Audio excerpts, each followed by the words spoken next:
Patrimoine. Salut sur vous. En quête de patrimoine, découvrons notre histoire, la vie des saints.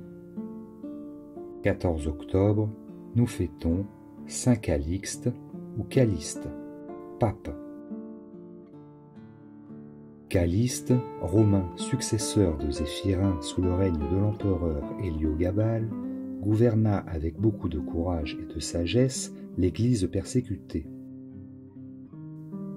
À la suite de l'incendie d'une partie du Capitole, allumé par la foudre et de plusieurs phénomènes étranges qui troublèrent les sacrifices, les païens attribuèrent ces malheurs publics aux maléfices des chrétiens que plusieurs, entre autres le consulaire Palmatius, surprirent chantant, sous la direction du pontife Caliste, des hymnes sacrés en une demeure écartée dans la région transtibérine.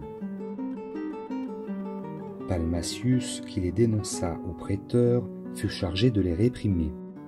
Pendant qu'on faisait à Mercure un sacrifice expiatoire pour conjurer le maléfice, la Vestale Juliana s'écria : « Le Dieu de Calixte est le Dieu vivant et véritable.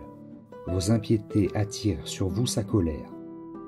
Il détruira votre empire parce que vous refusez de l'adorer. » Ce fut un trait de lumière pour Palmatius.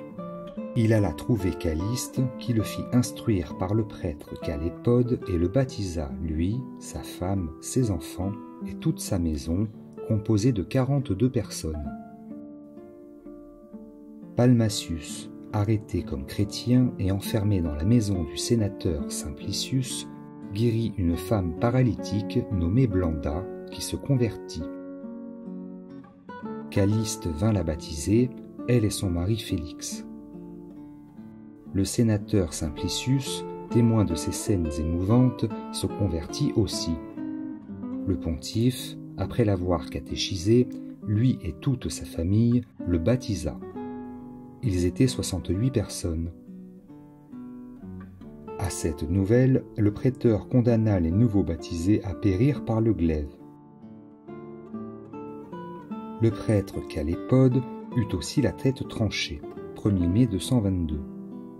Par ordre du préteur, Caliste resta 14 jours sans manger et chaque matin, il recevait la bastonnade. Il guérit, convertit et baptisa l'un des soldats qui le gardaient, nommé Privatus. Celui-ci, ayant confessé Jésus-Christ, souffrit le martyre sous les coups de fouet plombés.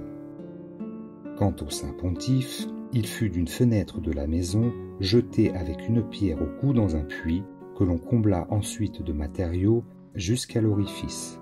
222.